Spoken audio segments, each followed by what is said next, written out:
ओम जय माता की। ओम नमः चंडिकाय नमः। एक समय बृहस्पति जी ब्रह्मा जी से बोले कि हे ब्राह्मण श्रेष्ठ, चैत्र व आश्विन मास के शुक्ल पक्ष में नवरात्र का व्रत और उत्सव क्यों किया जाता है? इस व्रत का क्या फल है? इसे किस प्रकार करना उचित है? पहले इस व्रत को किसने किया, सो विस्तार से कहिए। बृहस्पति जी का ऐसा प्रश्न सुन ब्रह्मा जी ने कहा कि हे बृहस्पति, प्राणियों की हित की इच्छा से तुमने बहुत ही अच्छा प्रश्न किया है। जो मनुष्य मनोरथ पूर्ण करने वाली दुर्गा, महादेव, सूर्य और नारायण का ध्यान करते हैं वे मनुष्य धन्य हैं। यह नवरात्र व्रत संपूर्ण कामनाओं को पूर्ण करने वाला है। इसके करने से पुत्र की कामना वाले को पुत्र, धन की लालसा वाले को धन और विद्या की चाहने वाले को विद्या और सुख की इच्छा वाले को सुख मिलता है। इस व्रत को करने से रोगी मनुष्य का रोग दूर हो जाता है, मनुष्य की संपूर्ण विपत्तियां दूर हो जाती हैं और घर में समृद्धि की वृद्धि होती है। बंध्या को पुत्र प्राप्त होता है, समस्त पापों से छुटकारा मिल जाता है और मन का मनोरथ सिद्ध हो जाता है। जो मनुष्य इस नवरात्र व्रत को नहीं करता वह अनेक दुखों को भोगता है और कष्ट व रोग से पीड़ित हो अंगहीनता को प्राप्त होता है। उसके संतान नहीं होती और वह धन धान्य से रहित हो भूख और प्यास से व्याकुल घूमता फिरता है तथा संज्ञाहीन हो जाता है। जो सधवा स्त्री इस व्रत को नहीं करती वह पति सुख से वंचित हो नाना दुखों को भोगती है। यदि व्रत करने वाला मनुष्य सारे दिन का उपवास न कर सके तो एक समय भोजन करे और 10 दिन बांधवों सहित नवरात्र व्रत की कथा का श्रवण करे। हे बृहस्पति, जिसने पहले इस महाव्रत को किया वह कथा मैं तुम्हें सुनाता हूँ, तुम सावधान होकर सुनो। इस प्रकार ब्रह्मा जी का वचन सुन बृहस्पति जी बोले कि हे ब्राह्मण, मनुष्यों का कल्याण करने वाले इस व्रत के इतिहास को मेरे लिए कहो। मैं सावधान होकर सुन रहा हूँ, आपकी शरण में आए हुए मुझ पर कृपा करो। ब्रह्मा जी बोले, प्राचीन काल में मनोहर नगर में पीठत नाम का एक अनाथ नामक ब्राह्मण रहता था। वह भगवती दुर्गा का भक्त था। उसके संपूर्ण सद्गुणों से युक्त सुमति नाम की एक अत्यंत सुंदरी कन्या उत्पन्न हुई। वह कन्या सुमति अपने पिता के घर वाले काल में अपनी सहेलियों के साथ क्रीड़ा करती हुई इस प्रकार बढ़ने लगी जैसे शुक्ल पक्ष में चंद्रमा की कला बढ़ती है।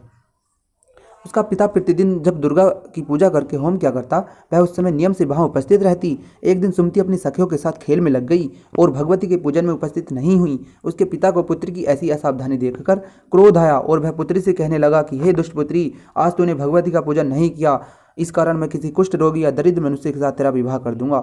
पिता का ऐसा वचन सुन सुमति को बड़ा दुख हुआ और पिता का ऐसा वचन सुनकर सुमति को बहुत ही दुख हुआ और पिता से कहने लगी कि हे पिता, मैं आपकी कन्या हूँ तथा सब तरह आपके अधीन हूँ।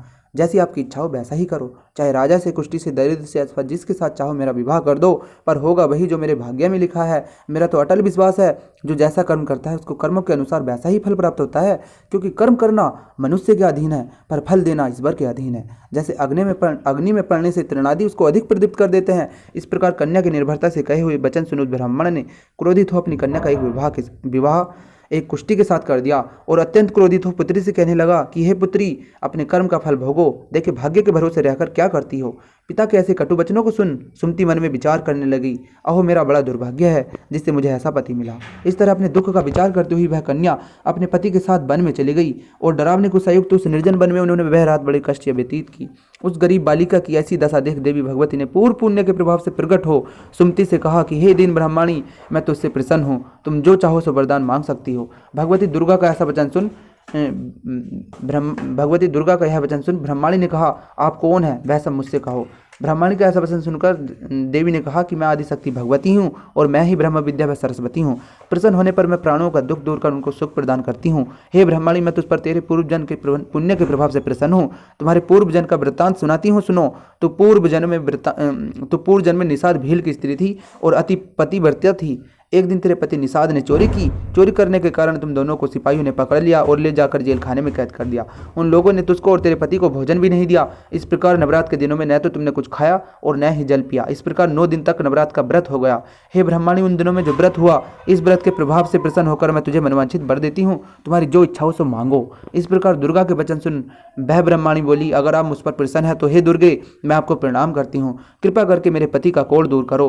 देवी ने कहा, उन दिनों जो तुमने व्रत किया था उस व्रत का एक दिन का पुण्य पति का कोढ़ दूर करने के लिए अर्पण करो। उस पुण्य के प्रभाव से तेरा पति कोढ़ से मुक्त हो जाएगा। ब्रह्मा जी बोले, इस प्रकार देवी के वचन सुन वह ब्रह्माणी बहुत प्रसन्न हुई और पति को निरोग करने की इच्छा से जब उसने तथास्तु ठीक है ऐसा वचन कहा तब उसके पति का शरीर भगवती दुर्गा की कृपा से कुष्ठ रोग से रहित हो अति कांतिवान हो गया। वह ब्रह्माणी पति की मनोहर देह को देख देवी की स्तुति करने लगी, हे दुर्गे, आप दुर्गति को दूर करने वाली, तीनों लोगों का संताप हरने वाली, समस्त दुखों को दूर करने वाली और रोगी मनुष्य को निरोग करने वाली, प्रसन्न होने पर मनोवांछित वर देने वाली और दुष्टों का नाश करने वाली जगत की माता हो। हे अम्बे, मुझ निरपराध अबला को मेरे पिता ने कुष्ठी मनुष्य के साथ विवाह कर घर से निकाल दिया। पिता से तिरस्कृत निर्जन वन में विचर रही हूँ। आपने मेरा इस विपदा से उद्धार किया है। हे देवी, मैं आपको प्रणाम करती हूँ। आपकी सदा ही जय हो। मेरी रक्षा करो माता रानी, मेरी रक्षा करो। ब्रह्मा जी बोले, हे बृहस्पति, उस ब्रह्माणी की ऐसी स्तुति सुन देवी बहुत प्रसन्न हुई और ब्रह्माणी से कहा कि हे ब्रह्माणी, तेरे उदालय नामक बुद्धिमान, धनवान, कीर्तिवान और जितेंद्र पुत्र शीघ्र ही उत्पन्न होगा। ऐसा वर प्रदान कर देवी ने ब्रह्माणी से फिर कहा कि हे ब्रह्माणी, और जो कुछ तेरी इच्छा हो वह मांग ले। भगवती दुर्गा का ऐसा वचन सुन सुमति ने कहा कि हे भगवती दुर्गे, अगर आप मुझ पर प्रसन्न हैं तो कृपा कर मुझे नवरात्र व्रत की विधि और उसके फल का विस्तार से वर्णन करें। महात्म्य। इस प्रकार ब्रह्माणी के वचन सुन दुर्गा जी ने कहा कि हे ब्रह्माणी, मैं तुम्हें संपूर्ण पापों को दूर करने वाले नवरात्र व्रत की विधि बतलाती हूँ, जिसको सुनने से मोक्ष की प्राप्ति होती है। आश्विन मास के शुक्ल पक्ष की प्रतिपदा से लेकर 9 दिन तक विधि पूर्वक व्रत करें। यदि दिन भर का व्रत न कर सकें तो एक समय भोजन करें। विद्वान ब्राह्मणों से पूछकर घट स्थापना करें और वाटिका बनाकर उसको प्रतिदिन जल से सींचें। महाकाली, महालक्ष्मी और महासरस्वती देवी की मूर्तियां स्थापित कर उनकी नित्य विधि सहित पूजा करें और पुष्पों से विधि पूर्वक अर्घ्य दें। बिजोरा के फल से अर्घ्य देने से रूप की प्राप्ति होती है। जायफल से अर्घ्य देने से कीर्ति की, दाग से अर्घ्य देने से कार्य की सिद्धि होती है और आंवले से अर्घ्य देने से सुख की प्राप्ति होती है। केले से अर्घ्य देने से आभूषणों की प्राप्ति होती है। इस प्रकार पुष्पों व फलों से अर्घ्य देकर व्रत समाप्त होने पर 9वें दिन यथाविधि हवन करें। खांड, घी, गेहूं, शहद, जौ, तिल, बिल्व, बेल, नारियल, दाख और कदम आदि से हवन करें। गेहूं से होम करने से लक्ष्मी की प्राप्ति होती है। खीर एवं चंपा के पुष्पों से धन की और बेल पत्तों से तेज व सुख की प्राप्ति होती है।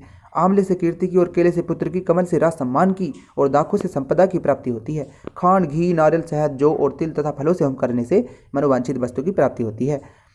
व्रत करने वाला मनुष्य इस विधि विधान से होम कर आचार्य को अत्यंत नम्रता के साथ प्रणाम करे और यज्ञ की सिद्धि के लिए उसे दक्षिणा दे। इस प्रकार बताई हुई विधि के अनुसार जो व्यक्ति व्रत करता है उसके सब मनोरथ सिद्ध होते हैं।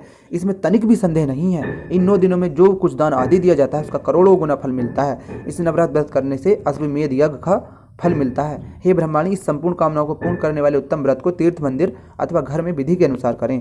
ब्रह्मा जी बोले कि हे बृहस्पति, इस प्रकार ब्रह्माणी को व्रत की विधि और उसका फल बताकर देवी अंतर्ध्यान हो गई। जो मनुष्य या स्त्री इस व्रत को भक्तिपूर्वक करता है वह इस लोक में सुख प्राप्त कर अंत में दुर्लभ मोक्ष को प्राप्त होता है। हे बृहस्पति, यह इस दुर्लभ व्रत का महात्मा है जो मैंने तुम्हें बतलाया है। यह सुन बृहस्पति जी आनंद से प्रफुल्लित हो ब्रह्मा जी से कहने लगे कि हे ब्राह्मण, आपने मुझ पर अति कृपा की जो मुझे इस नवरात्र व्रत का महात्म्य सुनाया। ब्रह्मा जी बोले कि हे बृहस्पति, यह देवी भगवती शक्ति संपूर्ण लोकों का पालन करने वाली है। इस महादेवी के प्रभाव को कौन जान सकता है। बोलो देवी भगवती की जय। हे परमेश्वरी, मेरे द्वारा रात दिन सहस्त्र अपराध होते हैं। यह मेरा दास है, ऐसा समझकर मेरे अपराधों को क्षमा करो मेरी माता। हे परमेश्वरी, मैं आह्वान, विसर्जन और पूजन करना नहीं जानता, मुझे क्षमा करो। हे सुरेश्वरी, मैंने जो मंत्रहीन, क्रियाहीन, भक्ति युक्त पूजन किया है वह स्वीकार करो। हे परमेश्वरी, अज्ञान से, भूल से अथवा बुद्धि भ्रांति से जो न्यूनता अथवा अधिकता हो गई है उसे क्षमा कीजिए तथा प्रसन्न होइए माता। ओम ऐं ह्रीं क्लीं चामुंडाय विच्चे नमः। ओम नमश्चंडिकाय नमः। ओम जय माता की जय। श्री राम, जय श्री राम, जय हनुमान। जय माता की जय। श्री राम, जय हनुमान। जय श्री राम, जय।